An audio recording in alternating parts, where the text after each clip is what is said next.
Assalomu alaykum. Voy, va alaykum assalom. Sulkimiz o'rnatdi. Mushuni Urumchiga salmoqchi edim. Odatdagidek yo'llamoq salomsiz yoki tez yo'llamoq salomsiz. Qancha kunda boradi? Odatdagi bo'lsa 3 kunda boradi. Tez bo'lsa 1 kunda boradi. Amisa 1 kunda boradigan salay. Ma'qul. Qancha pul olasiz buningga? Tez yo'llamaga har bir kilosi 5 qo'y. Amisa kilolab baqayli.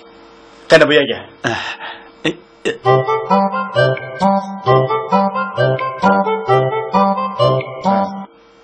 Posilkamiz 15 kilogram ketdi. Har bir kilosi 5 qo'ydan jami 75 qo'y. Bak qimmatga.